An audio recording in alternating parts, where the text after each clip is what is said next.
bintang tamune ditanjakke no. Sapa? Mbak Umi Hafifah. Wah.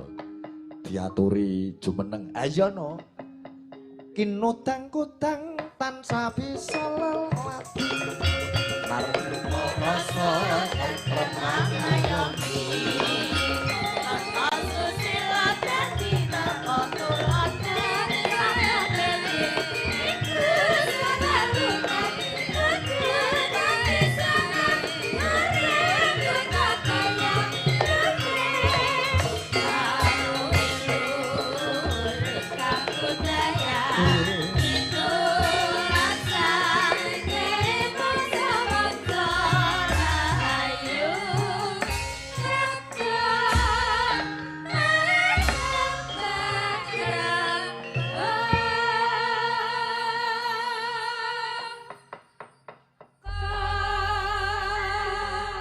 Selamat malam, Duk Umi. Wilujeng dalu, Pak Sigit. Nggih. Seneng nggih iso kumpul karo kanca-kanca Cakraning Rat. Remen sanget. Nggih, ganti suasana. Nggih, ganti suasana. Biasane kan kowe ning kumpul karo kanca-kanca Madang Kara. Nggih. Bengi iki kumpul karo kanca-kanca Madang Kere.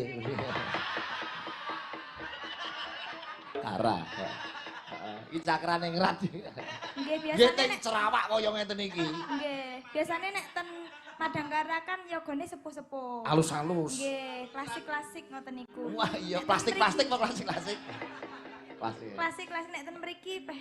Wah, Ragane niki. soto Kurawa kok niki. Oh, ngoten peh. Nggih. Panganane aku suarane banter. Mangan ora enak sithik bengok. Wah. Kebedesen iki. Ngeten niki nggih enten sing single, terus single. Lho. Terus Wakeh. Niku. Sing nyaron loro-loro niku karo sing meking niku nggih single. Oh, ngoten. Sing bonang niku nggih single. Oh. Sing gerong nggih single. Mas Bagas niku pundi Mas Bagas? Sing meking.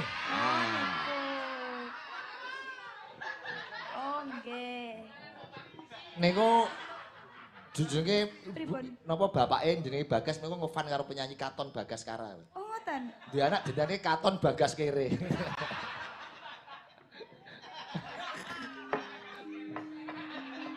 Menika sowan wonten dalemipun Bobo Haji Yatman, Pak Kajianto. Nggih. Nggih.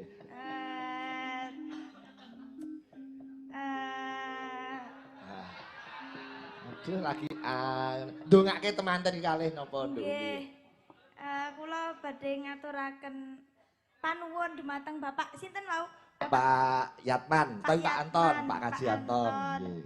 Panjenengan sampun kersa nimbali kula sak rencang Cakraning Rat. Iya. Cakraning Rat. Mugi-mugi panjenenganipun Pak Anton tansah pinaringan bagas waras. Amin. Terus kathah rezeki. Amin. Berkah barokah. Amin. Lan dumateng Penganten. penganten kekalih Nggih. Mas Aziz. Mas Aziz kalian Mbak Siti. Nggih. Mugi-mugi tansah pinaringan wahyu jodoh, Pak. Amin. Amin. Sampean semester piro, Nduk? Kula semester kalih. Lho, sih bocah bayi wingi sore. Nggih. Kelahiran tahun berapa? 2000. 2004. 2004. Nggih. Sih alit. Tanggalanku 2004 iki saya utuh ning omah tak simpen juga ya. Nggih. Menika pamundutan spesial Mbak Umi Hafifah Ratu Podang Kuning. Iya, ngene iki Ratu Podang Kuning Mbak Umi, nek Mbak Sulis nenek Ratu.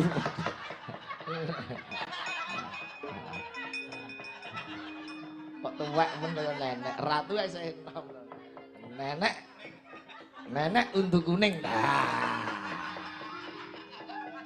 Sorry ya Lis, malam hari ini aku menyakiti hatimu.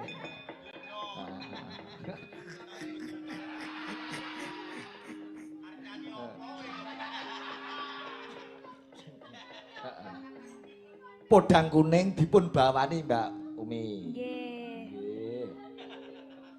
Bapake ngeterke king Ponorogo terus njujuk Solo terus bidal mriki nggih. Nggih. Jane ora sang ngrepoti bapak, kok mau bareng Mas Rangga saged jane. Sinten? Mas Rangga. Oh alah Mas Rangga to. Nggih, kose ngesebrang BNI Kentingan iku.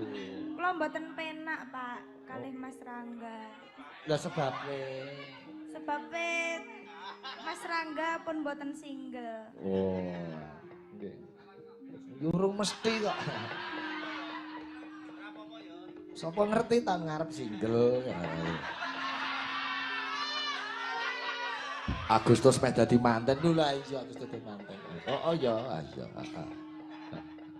Dipun bawani Aswarandono nggih, Dok nggih. Nggih, Pak. Nggih, Pak. Sak anakku nggih, taun ngarep anakku lanang nyusul kuliah ning isi ya Nan. Nggih. Nggih.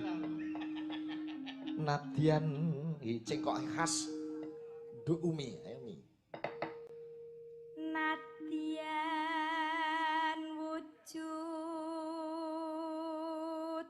temong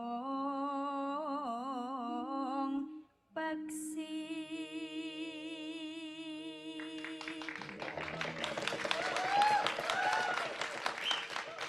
Oh, cengkoke ngono lho, Lis. Munge sing mong. Ora nganggo peksi. Coba kowe. Sulis nganggo peksi ngono e. Kak, Pak aku kok nyanyi apa Oh, terusan? ora apa iki cengkoke coba cengkokmu piye biasane piye? Nadyan. Kula. Oh, coba kowe Nadyan ngono.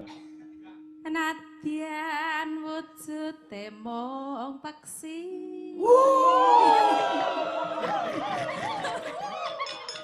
Ya Apa kowe? Salah toh, Pak? Salah. Hei. Mutong. Terus ke Nduk Umi. Dibroke meneh. Awas kowe. Kuwi rusak kuwi.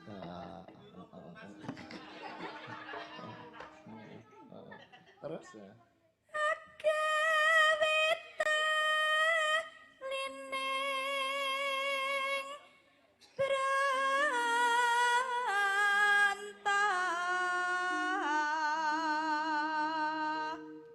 Bapak asmane Pak Wiji ya? Nggih, Pak. Wah, sore mau kenalan karo bapakmu ya. Kula bapake Umi. Oh nggih ya. Nanone aning Halus manis nangsa make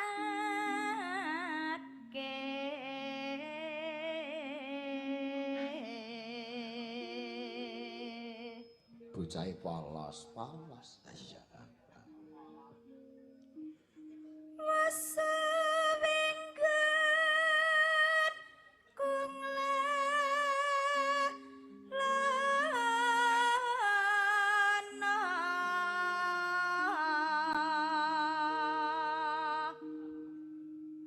golek isi podang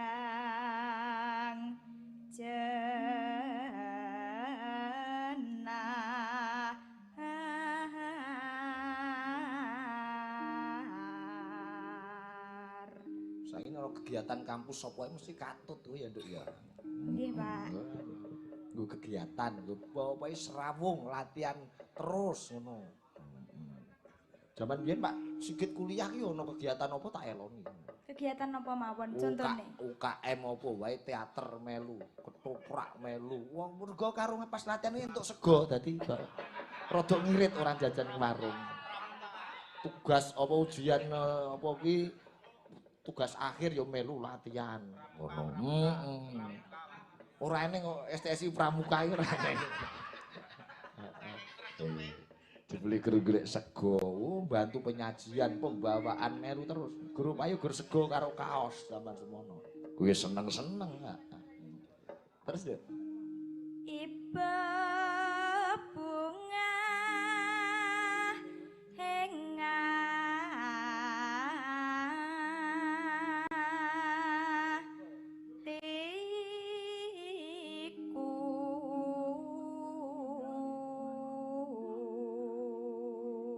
Iba bunga ing atiku. Terus nyanding bisa dadi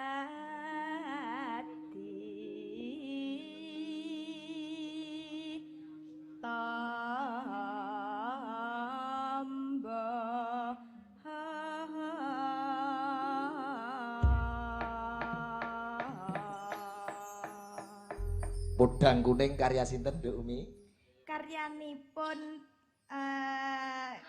Ki Dalang Darno. Pak Darno Ngami. Nggih, Ngami.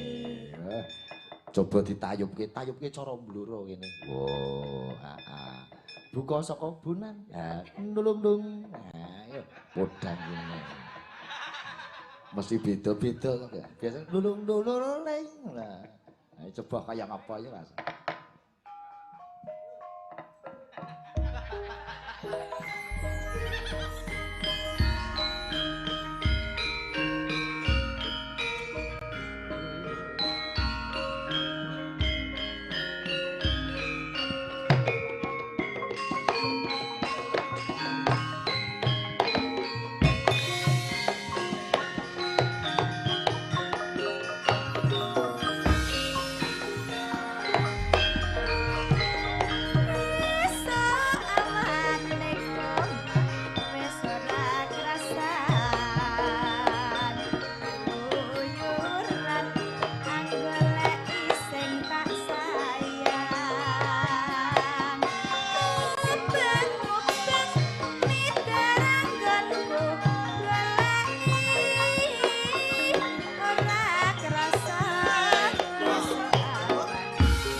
Dangdut Desa.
malam hari ini disiarkan live streaming YouTube Sigit Channel. Oh, ngono.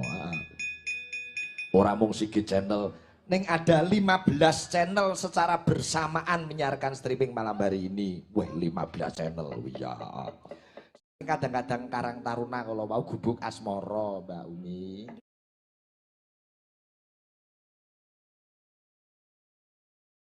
Nggih.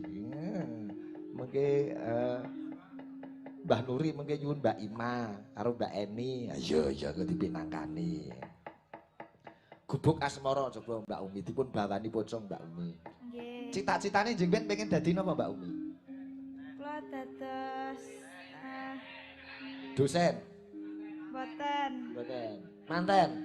Mboten. Mboten. Maksudnya nggih pengen dadi nganten tapi mboten cita-cita. Oh, nggih. Nek dados nganten kan mesti sedaya menungso lakoni to, Pak. Oh, bener. Nggih. Neng sing bonang ya ora kelakon-kelakon. Pokoknya dadi berguna bagi keluarga, nusa dan bangsa. Nggih, amin. Arep tak dongake dadi dokter ya ora mungkin wong kuliah murah ning kedokteran, ya ta? Nggih. Lah iya. Nyingkar nyingkur. Nyingkar nyingkur.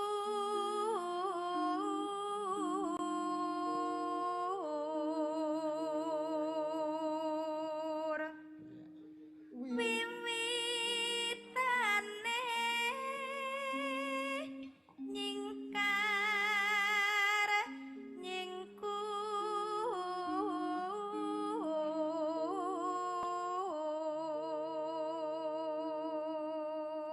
Awal mulane nyingkur. Iya, Lingsem yen kemutan.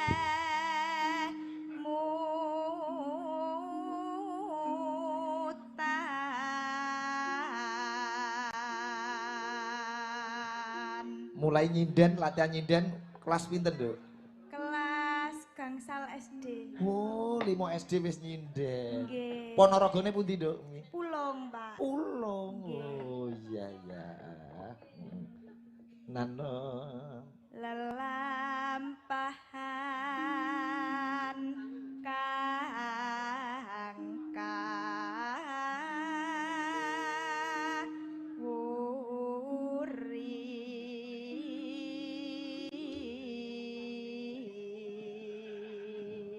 Kelingan lakon kang kepungkur.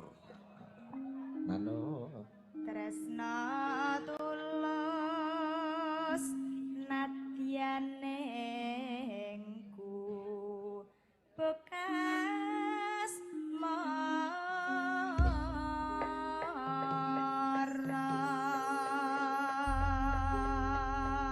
Gubuk Asmara, karya Masjidul Sumarji. Ya, nggih. Kowe nadyanto dadi presiden, kamu juga harus sinau di berbagai disiplin ilmu, Nduk. Nggih, Pak. Nggih.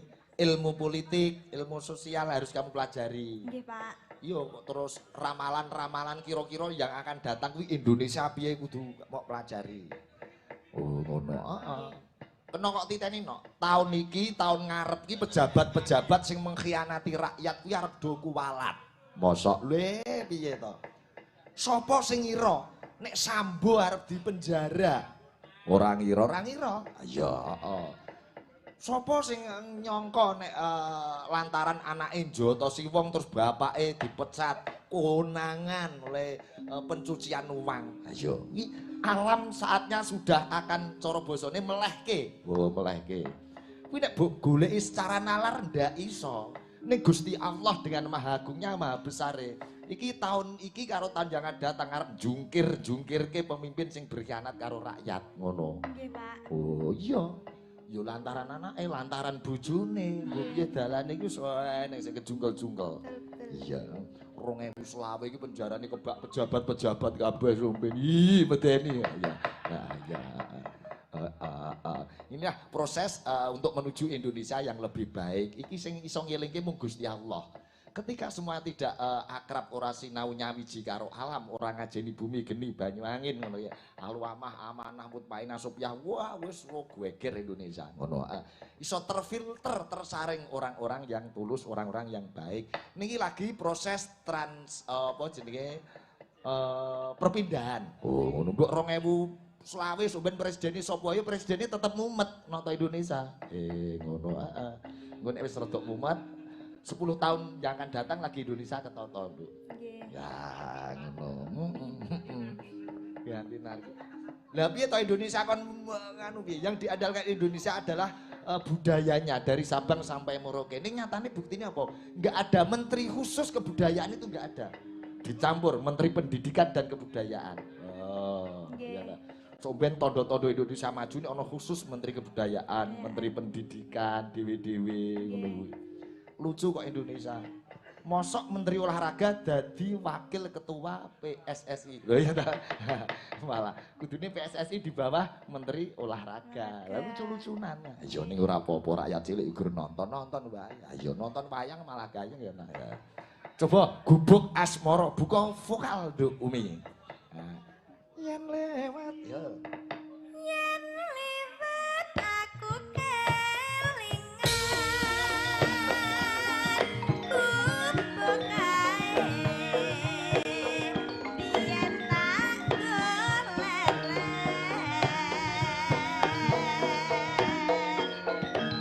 ning cagak gambak tulisan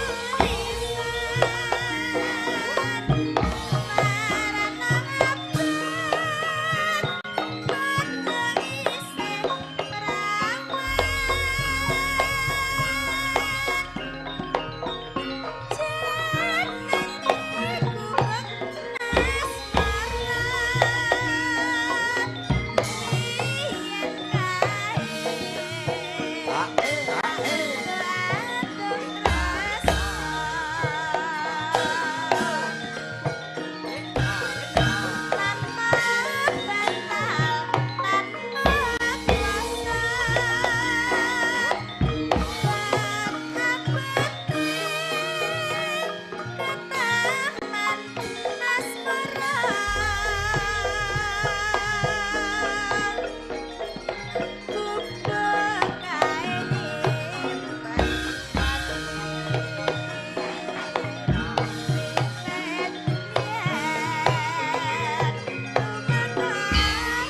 iya.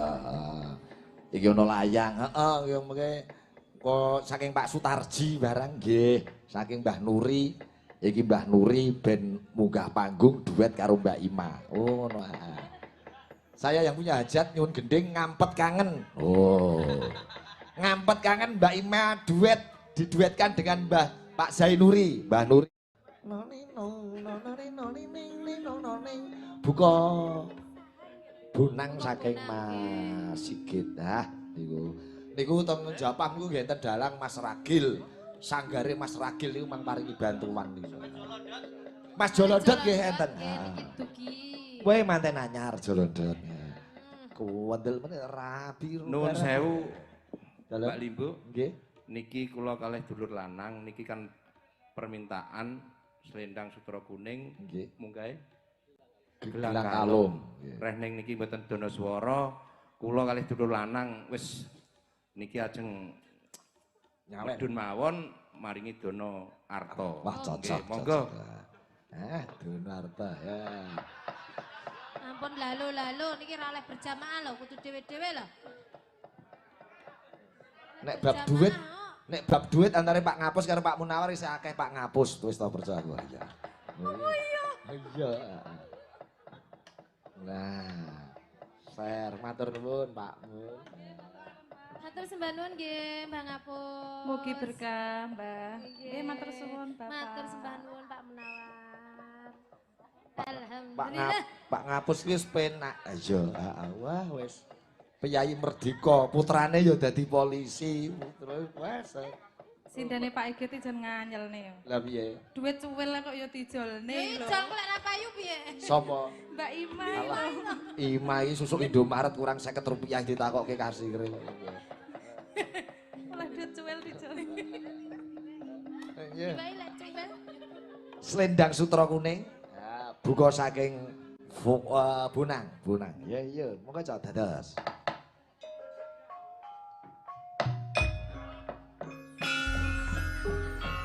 Selendang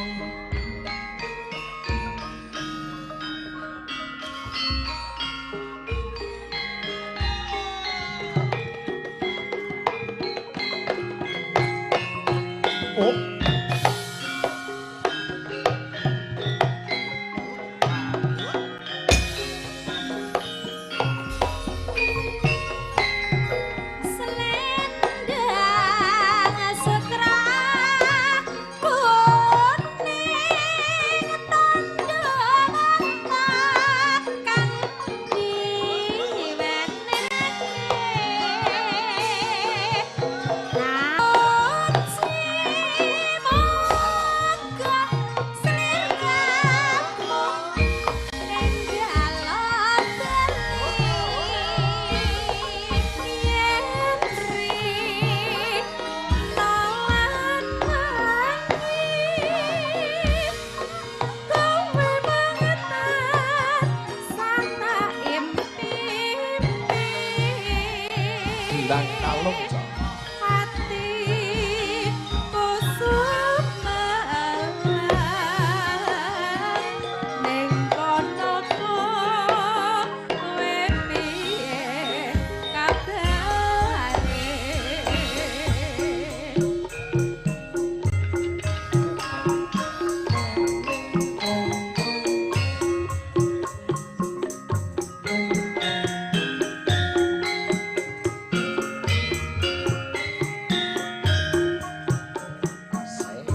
Matur nuwun Mbak Sulis, Mbak Yosi. Wah, apik lho suaramu aku lagi krungu lagi. Telek. Lah.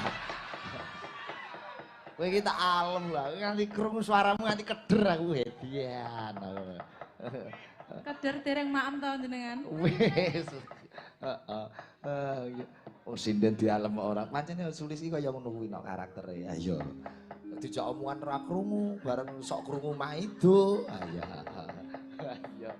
Dialem dikira maido. Ayo yo karaktere kaya ngono kuwi. Heeh. Genti Mbak Yosi pamundutan terbanyak iki Mbak Yosi nyuwun nembang runtah. Oh iya, nggih sembah nuwun. Mbak Ira Taiwan nyimak Mas Agung wailah. Ayo, Pak Sutarno Banjarmasin. Wo, komplit nggih. Mas Nur Sahid Rembang nggih, komplit kanca-kanca nggih. Pak Kasmani nderek nyimak, nggih Ketua CFC. Oke, Pak Eko sembah nuwun. Sembah nuwun kanca-kanca cakraning Rat Fans Club wiwit saking Jonegoro Tuban Rembang ngantos dumugi Semarang. Larase pelok. Ket mau slindro no. Oh iya. Iki ditenggani Ki Jolodot. Iya. Dalang kok Jolodot diganti lho jenenge Jolodot. Iya.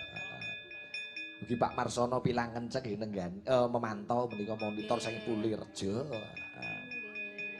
Lagunipun runtah nggih Mbak Yosi nggih. Runtah ki artinya apa, Mbak? Sampah. Weh, ngono. Menika karya Bang Dul Sumbang. Oh iya, digarap ala Cakraning Rat. Oh ya. Coba kaya ngapa runtai Mbak Yosi. Dados.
biasa.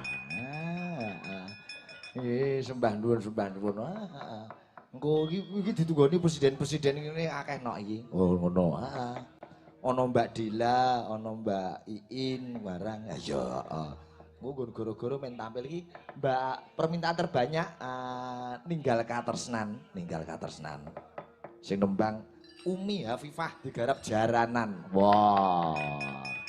Iki nonton jaranane Umi. Oh ya. Piye Nduk? Cakrane ngrat ganas-ganas ta ya. Ya. Aja kaget ditabuhi cakrane ngrat. Ya. Kula malah remen sanget kok, Pak. Remen sangat. Heeh. Sanget. Nggih. Nggih. Gerapyak-gerapyak yogane ngitin. Nggih. Napa meneh nek karo sinden. Wah. Sinden lagi rekoso nyengeret koper tak gawake, Mbak. Ngono kuwi. Saestu ngrawit cakrane ngrat niku nek kon open kali sinden. Wah. Juara. Nggih. Iya. Ninggal katresnan digarap jaranan. Mung sampean nggo cah wetan ya iso jatilan iso apa-apa. Oh ngono ya, Mak. Permintaan terbanyak menika saking kanca-kanca Sige Channel menika ugi Pak Umar saking Bangkilan nggih nderek memantau Mas Jumlo ST saking Rembang komplit Pak Yadi Ponorogo tanggamu Garda FM yo nyimak. Oh iya. Matur nuwun. Cobi ninggal katresnan Umi Hafifah. Yo.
Mayangkara original.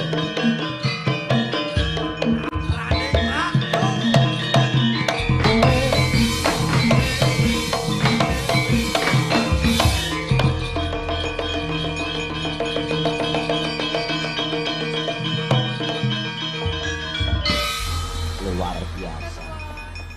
Isih tetep elok ya, Nok. Iya. Pamundutan pirang-pirang sing urung iso diladeni ku pas nggon goro-goro. Oh, ngono.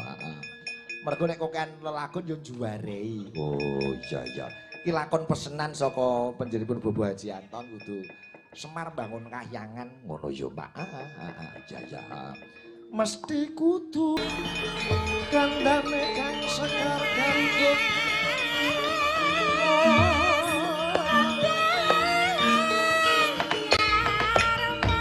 Lawan kembang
gumelar ngebeki surake kukuro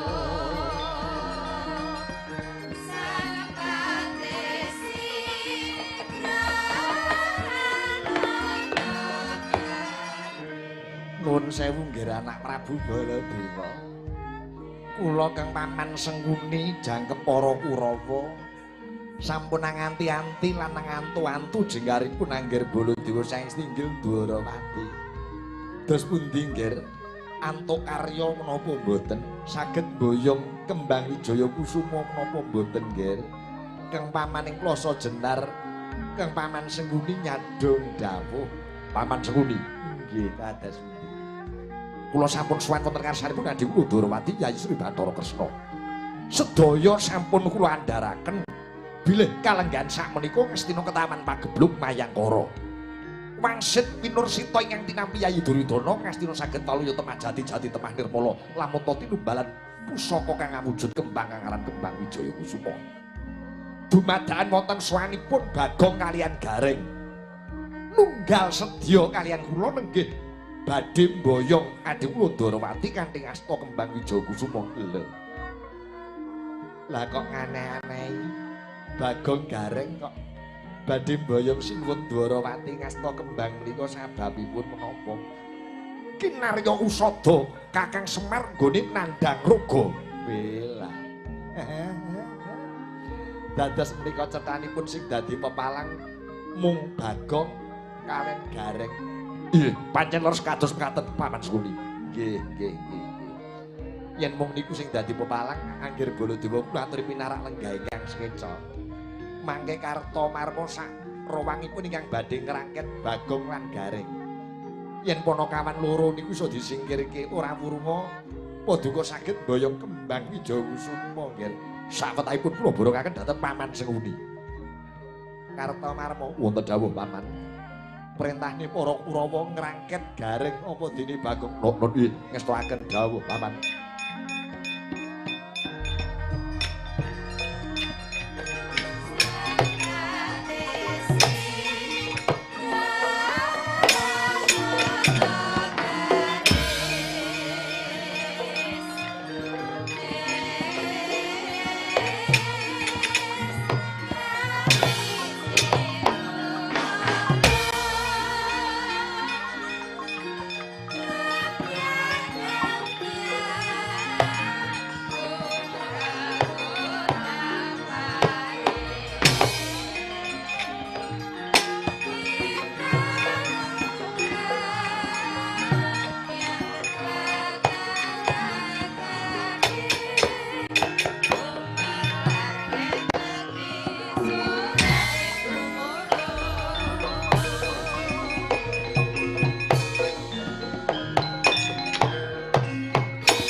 Guntur Seto.